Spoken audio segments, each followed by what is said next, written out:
All right, everybody, welcome to our monthly SciEngage virtual meeting. My name is Jeff Hunt. I'm the Director of LabX here at the National Academy of Sciences, and I have a very easy job this month because all I have to do is introduce our presenters and turn it over to them. So with that, we'll have Elyse Aurbach from the University of Michigan and Cloyd from AAAS. Take it away. And by the way, everybody, this is being recorded, just so you know. Please keep yourself on mute until we open up the discussion. Thanks. Take it away. Thank you so much, Jeff. This is Emily at AAAS. So oftentimes when people come to public engagement, they have sort of a specific activity in mind. They've thought of what they want to do, and they're getting ready to implement that. We're going to start today, though, by exploring some frameworks that start in a little bit of a different place. The approaches are asking people to sort of take a step back and really think about the bigger context in which they're doing their public engagement. What are the goals that they're trying to accomplish during their engagement, and what are the relationships that they have or would like to build with the different audiences that they're trying to engage? So we're going to talk through two different frameworks or ways of thinking about public engagement using these approaches and consider how that might shift our practice. And we're hoping that the frameworks that we present from AAAS and from the University of Michigan can help us to understand and reflect on the diversity of our work in our communities and really think about how we can not just slice and dice the public engagement world into different kinds of practice, but how we can learn from each other and how those different areas of practice can help inform all of us in how we can make our public engagement better. So Elyse, take it away. I'm really particularly preoccupied with this question of what can we learn from each other. I think that one of the cool things about thinking about public engagement from the systems vantage point is that it gives us an opportunity to be able to think really concretely and really constructively about what we all have in common, and also give name to some of the more specific aspects about where we differ. And if we can do that, if we can name the values, the practices, the audiences, the spaces, which are common and which are distinct, then we can also start to have a conversation where we bridge our differences and really explore this diversity to evolve our field. And so my hope today is that we can start some of that conversation and spur some interdisciplinarity, some cross-domain innovations, and then think together collectively about our relative strengths by using these frameworks. So as Emily said, we're going to compare and contrast these two typologies or frameworks to start the discussion, but we're hoping over the course of the next hour or so that you chime in with your particular insights, with your experiences, with how you see your work fitting in or not with these frameworks, and hopefully that will spur some of this co-learning that I'd really excited to explore with you. So Emily's going to start us off by talking about the AAAS typology. Thank you so much, Elyse. So I'm going to go ahead and share. I have just a few slides to share with folks. And I also want to make sure you know that we have some of these resources online for you already in the AAAS event that we created for today. So I will post that in the chat box if it doesn't get posted in the next couple minutes, so that if you want to go back to these materials and take a look through them either now or after the call, you'll have a chance to do that. So today I'm going to talk about the AAAS typology for public engagement, and this is expanded quite a bit in a couple of papers that we have available on our center research page, primarily in the typology for public engagement with science paper that came out in 2016, led by Martin Storksdijk and Kat Stalinski and Deborah Bailey. So with that, the paper lays out sort of 5 different kinds of public engagement. So as people are thinking about the kinds of public engagement, what we're really hoping that they'll first think about is what are their goals. So with everyday engagement, one goal that people might have is just have more conversations in your daily life about the science that you're doing, about other science, and really being more thoughtful about how you might invite those conversations, what might happen when you're riding in your Lyft or you're at the park and you just are chatting with someone about science topics. The next kind of public engagement that we often see people do is public dialogue. And the goal for public dialogue is really exploring science topics through discussions with the public. So the idea is to learn from one another as a part of those discussions about the ways that people think about science, the ways that people think about the role of science in society. But really the idea is just to expand experience, expand conversation and dialogue around science.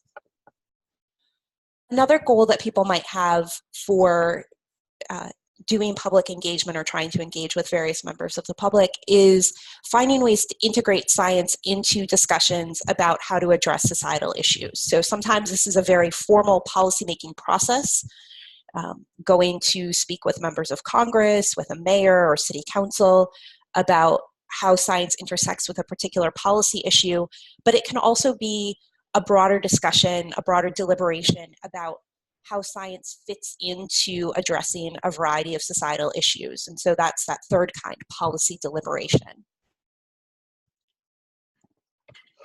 For many scientists, their goal is not just to talk about the results of their science, but actually to integrate the public into generating new scientific knowledge.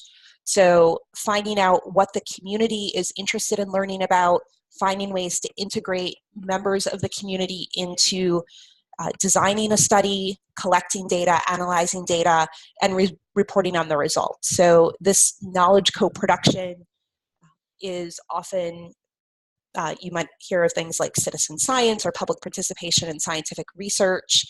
There are a variety of ways that scientists and communities are really starting by building a relationship and starting to co-define what the problems are that they want to investigate and address through public engagement and scientific research. And then the last kind of public engagement sort of broad goal that we often think about is building relationships between institutions like universities and particular kinds of stakeholder or professional communities. So this sort of university-led cooperative engagement often happens through things like agricultural extension or sea grant extension in formal programs, but there are a number of ways that universities are trying to build these larger relationships with their surrounding communities. So that all falls under that university-led cooperative engagement. The other piece of our typology asks people to consider, once you've started to think about what your goals for public engagement are, and you've identified sort of what kind of public engagement would help you reach those goals, how do you actually design that engagement? And so in our typology, we talk about different categories that you might consider in designing that engagement. So you can go to the paper and get a lot more detail about sort of what are the different things you might think about as you're designing the engagement. I'm just going to give very briefly sort of some of the things that you might be considering once you have identified what you're trying to accomplish, how you want to accomplish that through a specific type of engagement. So you're going to think about things like the size of the engagement and the form, some very specific considerations like how much space do you have, what is the broader context, what else is happening around you, what are some of the structural aspects, indoors, outdoors, in person, online, things like that. How deep the engagement is, so how much time do you have to engage, what kinds of conversations are you able to have, and then what is the content? What are you actually going to be discussing in that engagement? What kinds of people are participating? From the scientist side, what kinds of training do the scientists or engineers have? For the members of the public, what do you know about them, and how can that help define the kinds of public engagement that you might be able to do, and the background that people are bringing, the values that people are bringing to that engagement? There's also the motivation for engagement. So both what is the motivation for scientists and engineers to be participants in engagement, and what is the motivation for members of the public who are coming to that engagement, because that will help you think about how do you form a really successful public engagement. And then what is the nature of that engagement? How are you actually getting people to come in? What are you doing to get them engaged? What kinds of actions are you taking? What kinds of interactions are you promoting? Making sure that you are promoting dialogue, that you are getting people to ask questions, that you're answering questions, and what kinds of outcomes are you hoping to achieve for both the participants who are on the scientist and engineer side and the participants who are members of the public. And so that's one way to think about public engagement, starting with sort of what are your goals for engagement, and then using those goals to figure out the broad context of what kind of public engagement you do, and then how do you actually take that to make a plan for a specific engagement activity. So for that, I'm going to hand it back to Elyse to talk about the Michigan framework. Awesome. So give me just a sec to get my slides up accordingly. Great. So I want to start by explaining very, very briefly what the motivation behind the Michigan Public Engagement Framework was, because we started in a slightly different place. My role here at the University of Michigan is to help contribute to a presidential strategic area of focus, which is intended to get more scholars at the University of Michigan engaging and engaging more effectively. Now, notably, that's across all scholarship. That's not just limited to STEM. And so you'll see in our approach to public engagement more of a university orientation and less of a science-specific orientation. You can absolutely sub in scientist as anytime you see the word university. And so when we started this big program to try and understand how to transform the support system and the engagement landscape here at the University of Michigan, we had to acknowledge and grapple with a long, deep history and a lot of different organizations who are already doing really interesting, really meaningful, and really impactful work. And this work ranged all the way from faculty testifying in front of Congress and working with our government relations folks, to developing lay audience communications like books or doing social media work, to doing community-based participatory research, to developing exhibitions and art installations and public performances. And the question really became pretty quickly, well, how do you make sense of all this heterogeneity and move from a space where the words public engagement sort of meant everything and nothing to something that had a little bit more coherence? But when we did that, we also started learning something about the system as a whole, and this gets back to Emily's point about where we start with public engagement. And so while the AAAS typology, it starts with the goal, we actually start with the people, and it's mostly a function of how we got there. So before we dive in, I do want to take a minute and acknowledge that a couple of people really instrumental in getting this together. And so I might be the talking head, but I am by no means the only member of the team working on this, with a particular emphasis and shout out to Ellen Kuhn and Rachel Niemer. So as I said, from our lens, public engagement really starts with the people. And for the sake of simplicity and for the sake of illustrating the model, we're going to call those people different stakeholders, one in a public domain and one in a university domain. These individual stakeholders have a set of characteristics related to them as people or as groups that are important, but are fundamentally about them as agents and as active agents that have different motivations and that shape their behavior in particular ways. Again, it's about them. Those characteristics are distinct from the relationship dynamics and the space in between those individuals that gets negotiated as part of the engagement. And those relational characteristics are also descriptive and also distinct. And all of this operates within a much larger context,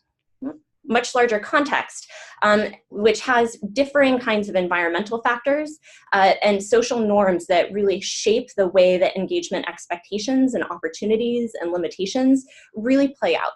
So all of that is pretty abstract, so let's go ahead and dive deeper. When I say that There are characteristics that are about the individuals. What do I mean by that?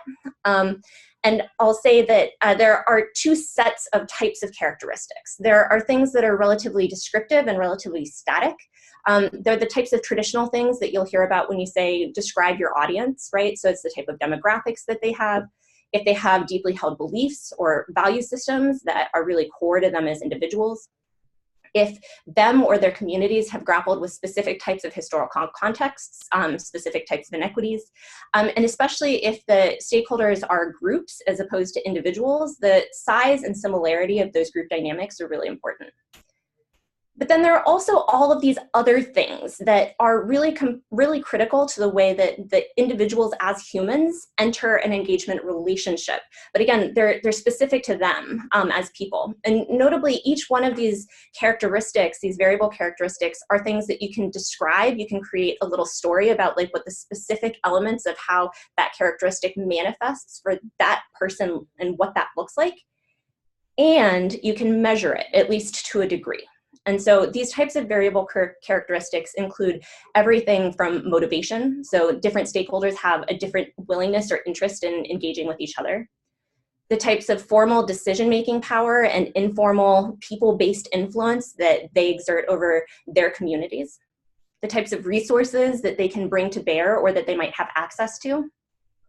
The type of knowledge and experiences that they have, and notice that this one requires naming that knowledge or experience. So scientists might have really deep understandings about my dissertation topic, the molecular basis of growth factor family and depression, but relatively little knowledge or experience about specific community dynamics that might be happening in, for instance, a neighborhood in Detroit, right?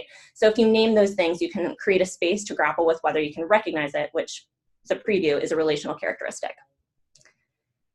You can also start to grapple with some of the person-based characteristics, like the types of perspectives and histories that I, as a stakeholder, might have with the other party, and the quality of the perceptions of those relationships. It has to do with the types of opportunities and relationships and skills that people bring to bear, including communication, the ability to present information and to create a space to negotiate and co-create meaning, and also the ability to be open to change as a result of the relationship and as a result of the engagement. And then finally, different individuals bring different types of risk profiles to bear, and describing those is also really important. Okay, so we've gotten down that we can descriptively articulate how individual stakeholders might have a set of shared characteristics, but notably, if you paint pictures for each of these stakeholders with the same set of characteristics, you're likely to yield very different pictures. And I think that this is particularly interesting because it's an opportunity to self-reflect, and it's an opportunity to use that knowledge to try and construct a relationship that might be a little bit more equitable, a little bit more minded towards trying to recognize and value each other's strengths and leverage them in that engagement. So I mentioned before that the relational characteristics are distinct from the individual stakeholder characteristics. So let's dive into those. Again, you can describe some of these, and this is one of the sort of points of intersection with the AAAS typology, where you would describe the types of needs that get negotiated in the space between the people and how those needs give rise to particular goals or desired outcomes. You can also describe where that relationship is happening. But then again, you have all of these other variable characteristics, which can both be described and to a degree can be measured, including things like the history and the future trajectory or temporality of the relationship, how inclusive it is, especially if you're thinking about groups of people. Are there particular groups of people that have been left out, and why or why not? The directionality of the dynamics, right? So in the AAAS typology, one of the things that Emily referenced was the idea of co-creation, which we would describe as truly bidirectional engagement. But public engagement is also about the way that messages get communicated. And sometimes that's more of a dissemination model, which is more unidirectional. I mentioned briefly in the stakeholders the idea that recognizing knowledge and experience is a key relational quality, because it's different for me to have experience and knowledge that is valuable for our engagement, and it's a different thing for the other stakeholder in the relationship to recognize that. And similarly, it's a different thing for me to recognize the other knowledge and experience that the other stakeholder is bringing to bear. And then again, there are other sort of more relational qualities that impact the dynamics of the relationship, things like accountability and transparency. And then finally, all of these things are happening in a much, much wider context or domain. And notably, the only sort of variable characteristic that we're going to be really explicit about naming about the context or domain is the formality on a scale of relatively informal to relatively formal. And this is a little bit of a different approach because one of the sort of big efforts that we undertook was to try and categorize different types of engagement work that happens at the university. And in so doing, we really started grappling with what separates different types of work. And it really comes down to the types of social norms and expectations and opportunities that are available to different types of spaces. So in trying to collect all of the different forms of engagement work that happens at the university and to generalize that to a broader system, we came up with 12 broad categories for different types of contexts or domains that also shape engagement. These include alternative, informal, and lifelong learning, which is the type of learning opportunities that are informal and happen in things like museum spaces or zoos. Notably, that's contrasted against more formal educational environments in the P14 education and educational outreach space. So the primary difference between these spaces is whether there's an expectation for formal education. So the idea of applied practice really represents the type of engagement work where professionals are providing usually a pro bono service. So a really good example of this is that there are, for instance, a social work clinic here at the University of Michigan that provides opportunities for people to bring their real lived experiences and their real problems with navigating a social landscape and a governmental landscape, and they'll get some professional advice about how to navigate that more effectively. Business and entrepreneurship is really about the types of relationships that different types of university or scientist stakeholders form to spin off new companies or to develop partnerships with industries. Capacity building is really about trying to think about how when knowledge gets created in different spaces or when techniques or practices get created, how they spread to other spaces. And notably, this can be both at or from a university out, but it can also be from a community into a university. Capacity building happens in lots of different ways. Communications and media is one of the sort of traditional spaces of engagement that gets talked about a lot. It's engaging with media professionals, it's writing op-eds, it's doing lay audience style communications like books. And it's contrasted against policy advocacy and government relations, which is another really sort of big traditional space for engagement work. And that involves trying to advance particular types of changes to different institutions, either in a government capacity or in other types of institutions. Community engaged service and learning and community engaged research are tightly related. That's the idea of forming really deep long-term partnerships with communities to advance some kind of specific thing. In the case of this category, it's about our community engaged service and learning. It's about advancing a project plan versus in community engaged research, it's about advancing scholarship.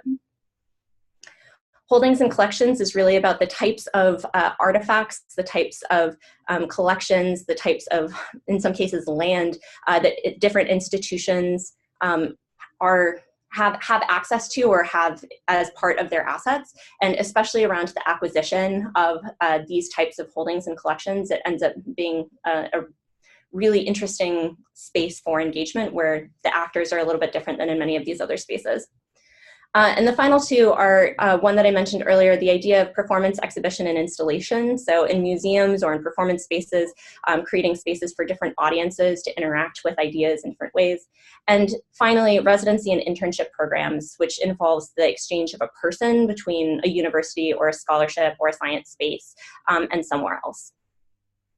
And so I'm going to wrap up these slides. They are available in like as a how do I get out of here? They are available as a shared deck that goes into the details of the framework a lot much more deeply and has some examples in it. And so we'll link that in the chat. But again, I just want to cycle back around to the idea of how this can connect to your individual practice and how it's different from the typology. One of the big places is that instead of starting with the goal, it starts with the people. And it presents a sort of different way of thinking about presenting and how you think about the relationship of your space in the entire system, as well as how you might think about preparing for an engagement relationship. So with that, I will see if I can transition out of the full screen thing. Sorry, my apologies. Oh, sure. There we go.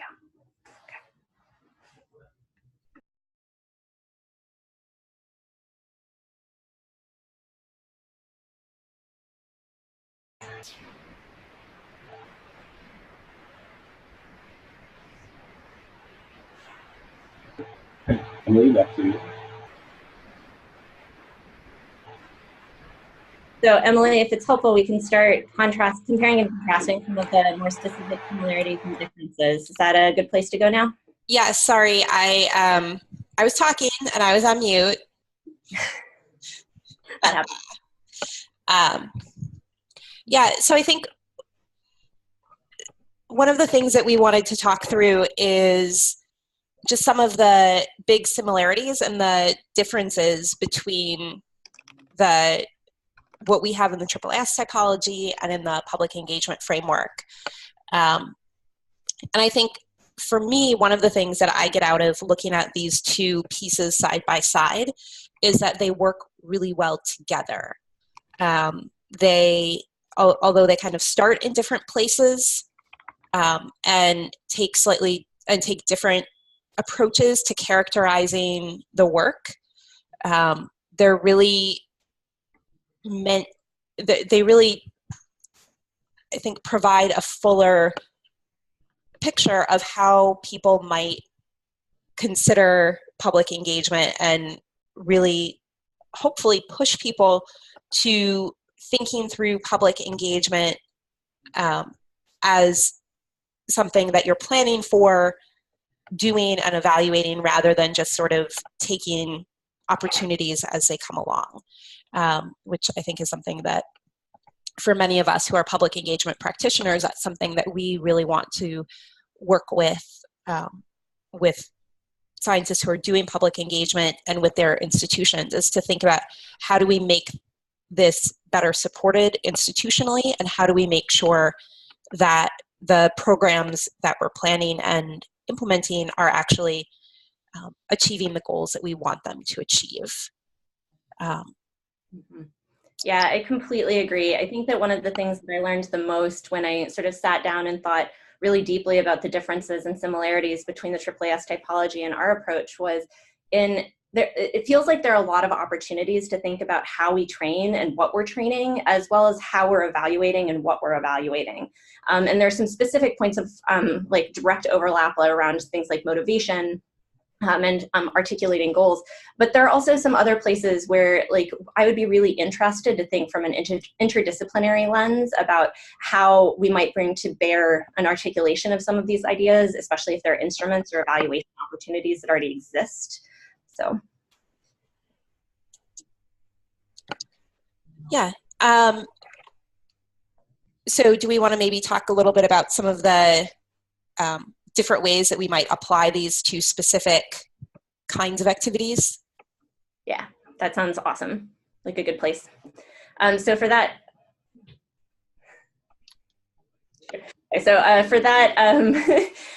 so like we have a couple of examples in the Michigan deck if you open it up. So one is a policy-based example, and it might be helpful to just sort of start there, since policy engagement is one of the places where there's pretty clear alignment between the AAAS typology and the Michigan framework. So let me do one screen share again. I'm going to get into my slide deck. Bear with me with your patience. For those of you who are already there, this is slide 27. Enter, start share.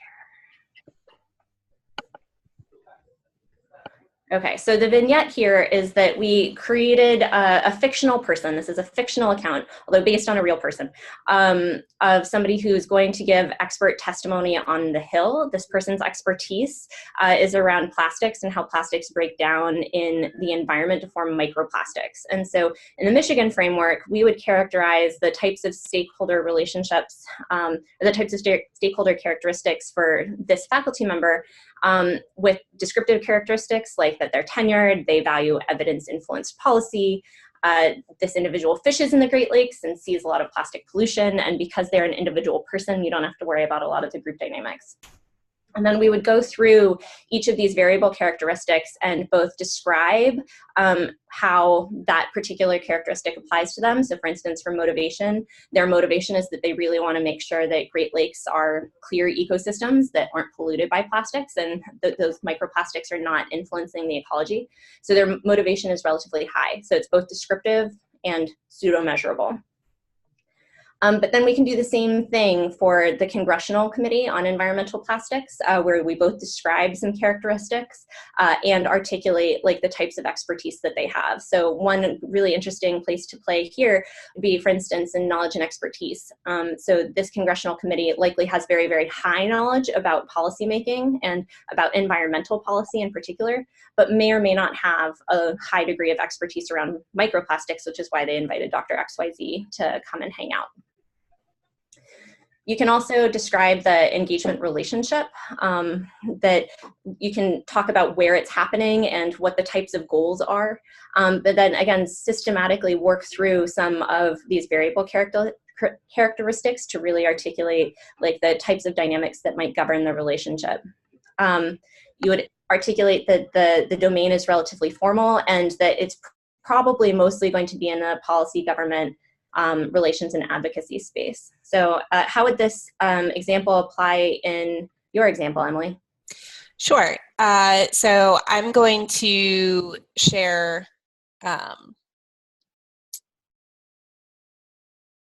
this here. So at AAAS, we use a framework to help people really think through planning their public engagement. So here we start with the goal of working with Congress, talking about how the research on plastics and microplastics sort of is related to various societal issues. And so for the goal for this researcher, really thinking about how do I inform policymakers about the ways that my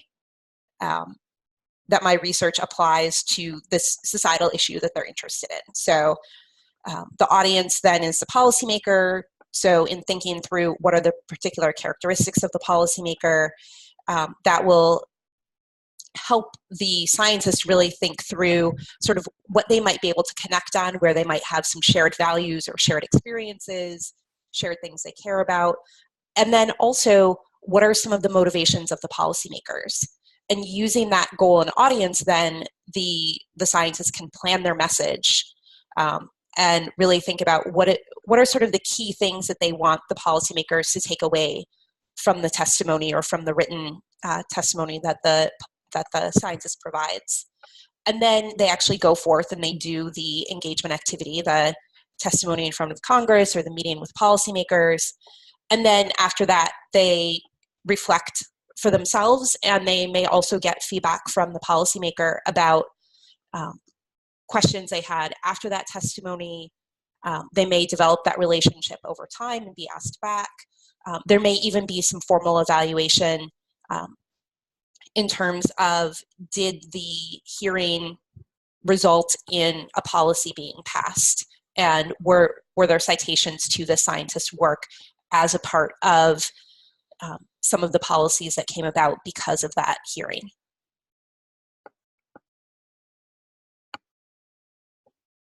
Yeah, one of the things that I particularly like about the AAAS typology is this bridge and the way that it connects very directly to individual practice that Emily just described, and how it maps into this idea of planning and preparation and evaluation. And so I think that one of the sort of points of interest that I have here is also thinking about how people use these types of things to prepare. And so for me, like, I could see an individual use case with the Michigan framework as somebody who's preparing to do this type of work, doing some self-evaluative efforts for both themselves and for their partner stakeholder, and really dimension by dimension, like variable by variable, like trying to articulate what it is that's motivating to them, what might be motivating to their partners, what types of resources they bring to bear, what parts of resources might be brought to bear for their partners. And in a future world, I could also envision a set of tools that systematically ask questions or surveys that really help to get at both the sort of self and like partnered opportunities to actually look at that. So you could imagine creating a tool where you fill out like a set of instruments related to all of these characteristics for yourself and on behalf of your partner, and then your partner is doing the same thing, and then you flip, and then you can use that as an opportunity to build the relationship and to articulate some of the areas of strength that you might bring to bear.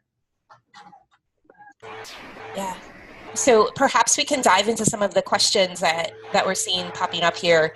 And I think I'm looking right now at a question from Monica about how do you use these frameworks sort of in practice? So as a science engagement practitioner, as a science communication trainer, how do you take this into a context where people maybe aren't steeped in the literature? I know for us at AAAS, this is something that we have really thought quite a bit about, because we are putting together workshops that vary from people who haven't done a lot of science communication at all to workshops and trainings where we are working with people who have a lot of background knowledge in science communication and who have more facility with some of the terms and ideas that we're talking about in these frameworks. But for us at AAAS, I think really breaking things down into the very simple, like start with your goal and having a conversation with people about what their goals are. And, you know, like I said at the beginning, when people come with a specific activity in mind, that's not, you know, that's great. That's how people often come to public engagement. But working with that person to step back and say, okay, what is it about this that excites you? What are you hoping to accomplish when you're doing that activity? And then taking that, you know, sort of walking through, what is your goal? Who are your audiences? What are you trying to reach? What are you trying to engage on?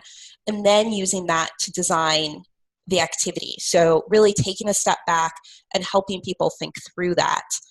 And, you know, it can be very simple, just using the sort of pie or wheel diagram that I just showed for someone who maybe hasn't had a lot of experience with public engagement. And then as people gain more experience, you can dive into some of these concepts a little bit more deeply, using literature, using some of the diagrams that Elyse and her team have created, using some of the things that AAAS has worked on with researchers. Yeah, I'd say plus one to all of that. And I think that one of the things that's amazing about the way that AAAS has operationalized this in capacity building is really having that roadmap for how we work with individual people and think about how they develop their skills. Oh, Elyse froze. Elyse, you're freezing up. Our master. I think that the Michigan framework can be used in a similar way, actually. And I think that if you start, as Emily is suggesting, the engagement work, then one of the opportunities is to also say, well, what domain of engagement work will enable you to accomplish that goal? And what kinds of skills are important for you to develop in order to make sure that you're effective in those spaces? Like, what kinds of expectations will you be subject to? Are there particular ways of communicating or of interacting with stakeholders that you might want to form a relationship with? And that's another way of applying the exact same thinking of being goal-based for the person with a different framework.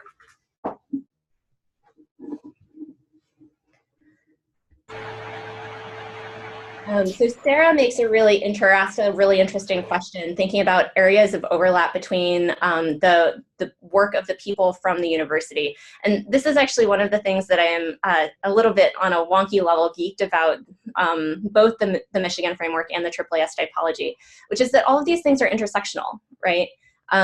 They can be both.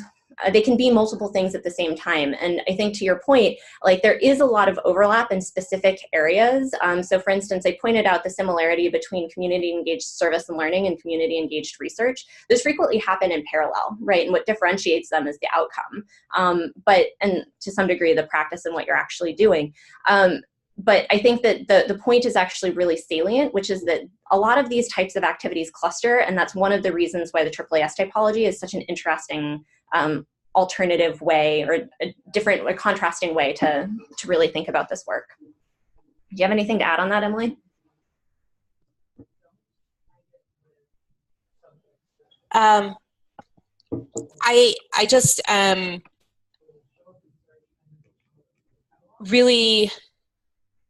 really appreciate the way that some of these conversations are coming together, because different ways of approaching public engagement work for different people. So everybody's thinking about this a little bit differently, and I think for you, coming from an institutional perspective, it's really helpful to be able to sort of see how that long-term relationship can be developed, not just between individuals and individual scientists, individual members of the community, but sort of the institution as a whole and the larger community that is a part of the place where that institution is housed.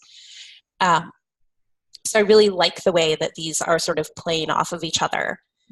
And, I'm looking at Ben's comment on sort of how the context of engagement is set between institutions and communities. And I'm wondering, so he's asked, are there networks for general public engagement that anyone would recommend? So perhaps we can hear from others about that if they have ideas. Yeah, to get the conversation started, I'll name that there are a couple of big impacts, or a couple of big areas that I think are really influential in my thinking. So the public scholarships discussions, especially in studying higher ed, they have entire networks. So some good conferences there are AAC&U and ASH, ASHE, and I'm totally going to butcher the names of those associations if I try to describe it, so I'm just going to encourage you to Google it. Those are good. Imagining America is really good. What's the social conscience? International Coalition of Sites of Conscience. So my colleague Ellen here has worked with the International Coalition for Sites of Conscience, which is another really, really interesting place to try and think about, especially public history, and how engagement works in those spaces. Yeah, I think this is something where there are a number of networks that are sort of operating in parallel. So there are groups like the National Alliance for Broader Impacts, NABI, which often connects people who are sort of at the institutional university level that are trying to promote public engagement and ways to incorporate broader impacts into the work that researchers are doing.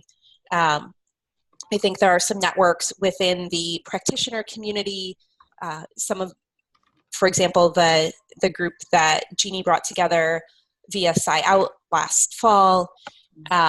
There have been some conversations, say, within the Science Communication Training Network, and I think the work that Cadley has done to sort of try to bridge across some of those networks has been sort of getting people excited and thinking, and I think hopefully will continue to sort of get people to move from having some of these big ideas to really thinking about how do we learn from each other in those communities.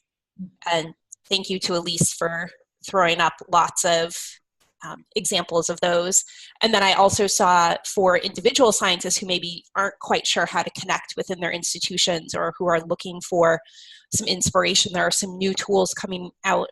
For example, SciLinker, which is linked up above, which is supposed to be coming out this month, I think, and really giving people some examples of what public engagement looks like so that they can be inspired and sort of learn from one another, share what they're doing. We have also tried to collect some of those examples on the AAAS website, where we're collecting case studies of what individuals are doing with public engagement. But then we're also working at that institutional level through things like our Leshner Leadership Institute, where we're working with individual researchers who are within their institutions trying to build more capacity for public engagement.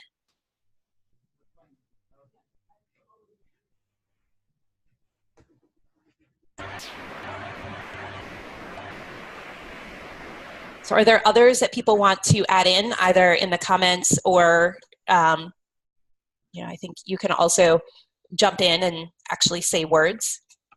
Please do. Portal to the public. Mm-hmm. Thank you. Not naming one is not, naming or not naming does not constitute endorsement, but it indicates Swiss cheese brain of what people remember or not. So thank you for adding those. That's another one. So are there other frameworks that people have found helpful in sort of either for yourself or for other scientists and engineers that you're working with, if you're in more of a practitioner role, that have really been helpful as you've tried to figure out different kinds of public engagement that you might do, or sort of making a plan for public engagement that is a little bit more comprehensive? Is a question out to the community.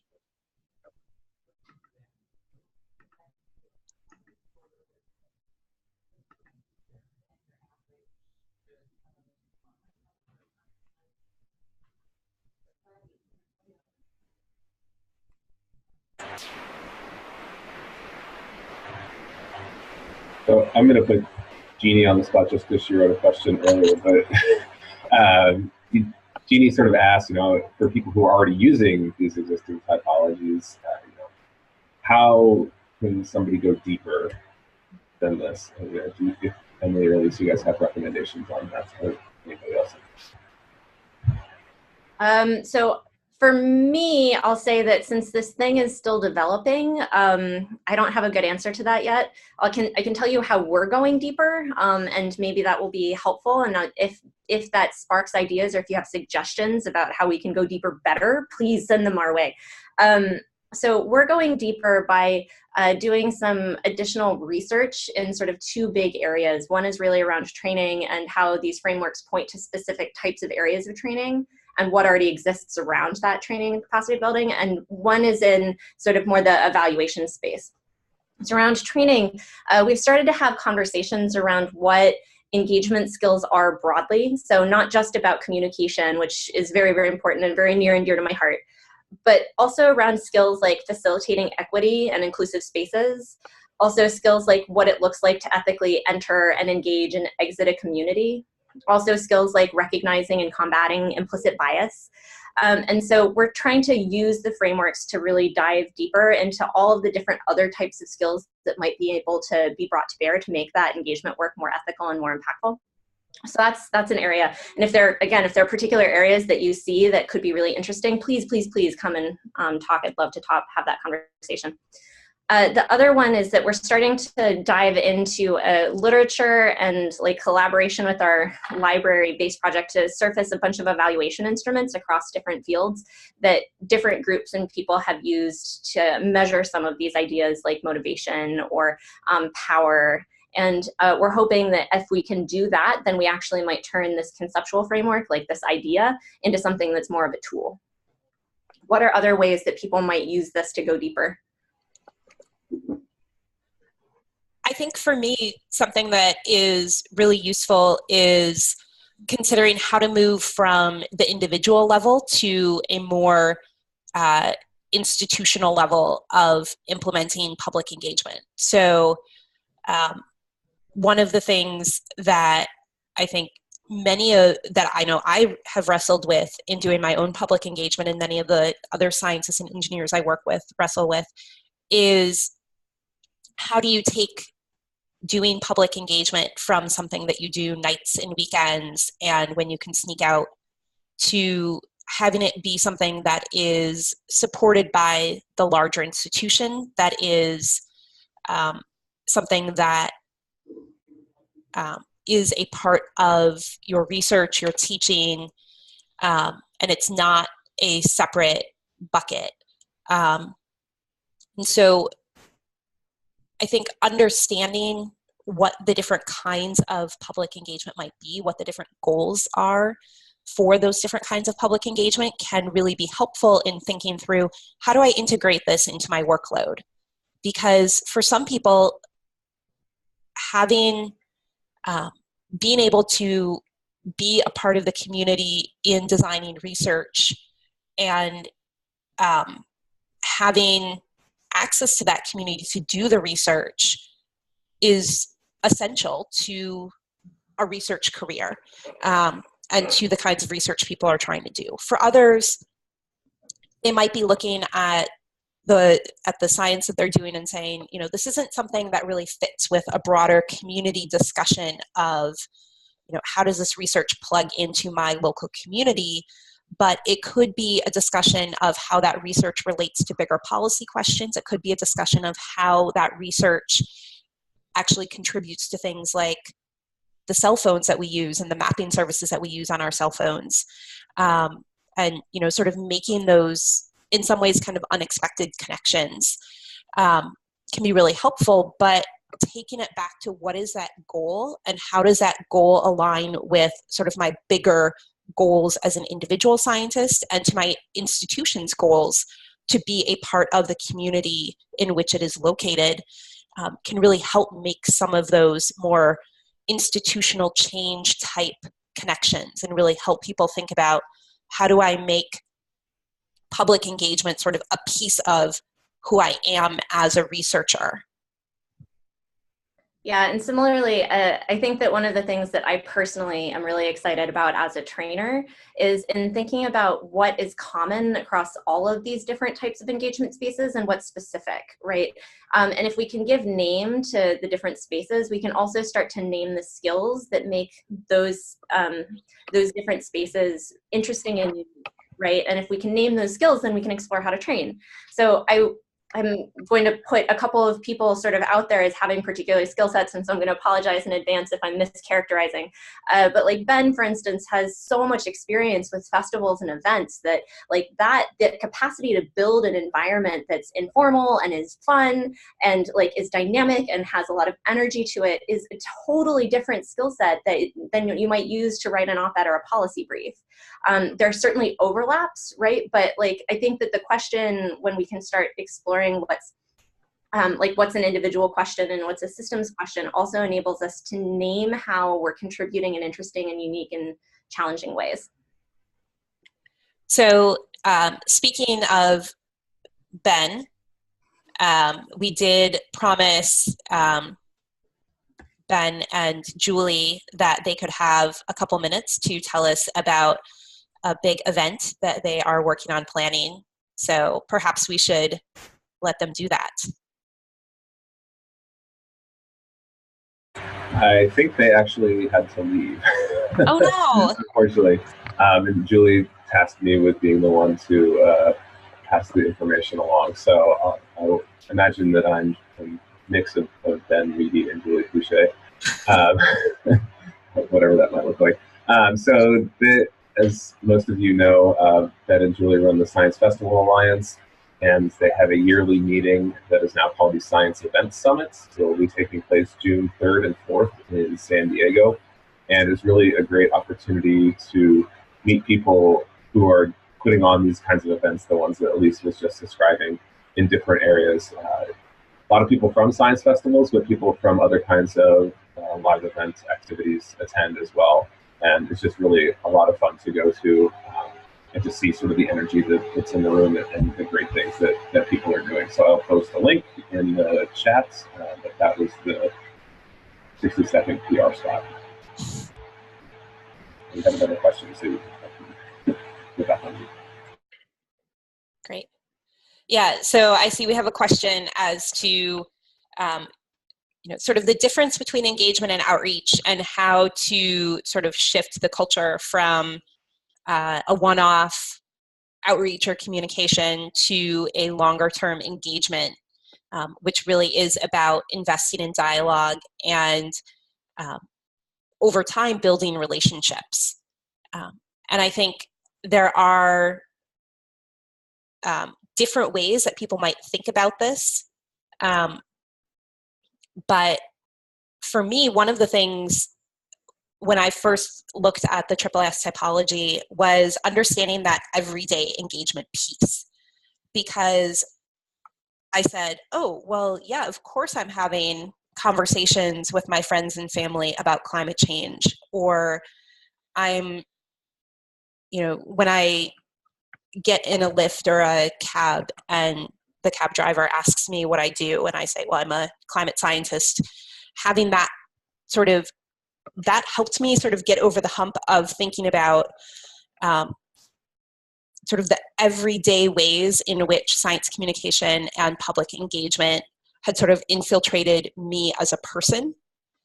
So really thinking about not just planning a one-off event, but how do I use my science to engage with broader society, helped me, by seeing some of those different boxes like everyday engagement or public dialogue all the way through co-production, that helped me think about sort of how did I move along the road from a single event to that broader, longer, deeper relationship building.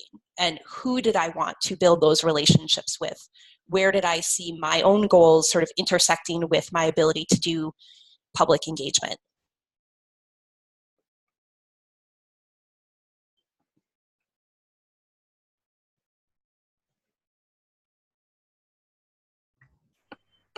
I don't know if others have thoughts on that. If you don't mind, I'd like to, this is Jeannie Garbarino, I'd like to weigh in a little bit. So on my team, we talk about what does outreach even mean? What does engagement even mean, like all the time? And to be honest with you, we've changed our definition like over and over, because we're really grappling like what does it actually mean? And we might even debate it within our team in in healthy ways and such. But I think for us, what we're seeing is like the outreach is more of like a framework and less of an activity, where it sort of helps you to identify the goals and the communities and sort of understand how those are related to one another or not related to one another, whereas the engagement is the how. It's sort of like, okay, so I have these frameworks where, we are a research institution and we want to engage with the K through 12 communities. So that's sort of like our outreach framework, but how we're doing it is through effective public engagement or effective science communication practices. So we sort of see it not necessarily like interchangeable or a debate on should we call it outreach or should we call it engagement, but more along the lines of like it just helps us to define all the components that we then apply these effective best practices in the communication or engagement space. And I'm happy to debate that because that's our working definition now. I don't know how others feel about it. I will also put the caveat that could likely change in the face of new evidence or new discussions. I actually really like that way of thinking about it, Jeannie. And I think that one of the things that's resonant to me about this question is how many different ways different people use these words. In addition to engagement and outreach, I would also add the words public scholarship, like really parsing apart what those mean and what gets covered in it. Is that just community engaged research, or is it another umbrella term, sort of like public engagement? I find that totally, totally fascinating. And I don't know that I think that our community as a whole really necessarily has all embraced a single way of using these words. Yeah, so do you think that it's important for us to have like a shared glossary in order to move forward?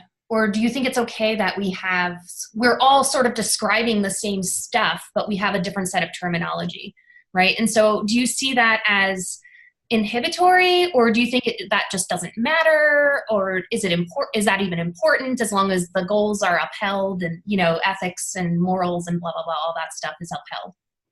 Oh, that's such an interesting question. I mean, I can answer from my perspective, but I don't at all want to speak for even my entire team's perspective or even bigger than that. So from my personal perspective, I think that there's value in having shared language because it helps us to orient towards how we approach things differently. And it helps to give name to some of these things, like what do we learn from each other? What are some areas doing well that we might be able to learn from, or to create interdisciplinary space around. And so like that idea of shared names is one of the motivations for the Michigan Public Engagement Framework. But I think that there's also a lot of value in having a really, really, really, really robust discussion with a lot of different diverse perspectives around how these words get used and why. Because I think that, as you pointed out earlier, we learned something from that, right? And that can be a continual process of evolution. What do others think?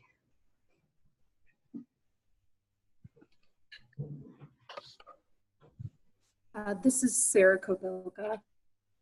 Can you guys hear me? Mm-hmm. Okay, this is Sarah Kobilka from the University of Arizona STEM Learning Center, and I was at the SciOut meeting with Jeannie, and I just posted about how I talked about wanting a Venn diagram. I want to visualize much in the way that you guys created that visualization, Elyse, of overlap and what is the same, where are areas of differences, and looking at what are those communities and how do they overlap and their efforts overlap. Where does NABI connect with AAAS, connects with Portal to the Cloud, all those different things, just to see where are the shared interests so that we can put our efforts into supporting those areas that overlap as much as possible and make them as useful as possible instead of just a conversation, the actual outcomes that happen. Yeah, that's such a good point, Sarah. And I would also dearly love to see something like that. I do want to point to something that Emily mentioned earlier that has been an ongoing national effort led by the Kavli Foundation and some other groups, especially in the philanthropic space, which is really trying to give name to the different types of players and to try and think about how to build communities across these different networks. And so in one of the links up above, we linked to the sort of outcomes 2-page documents for each of the workshop series. And I believe that both Brooke and Eric from the Kavli Foundation were on the call at one point or another. So if you guys want to chime in and say anything more about that that's appropriate, please do.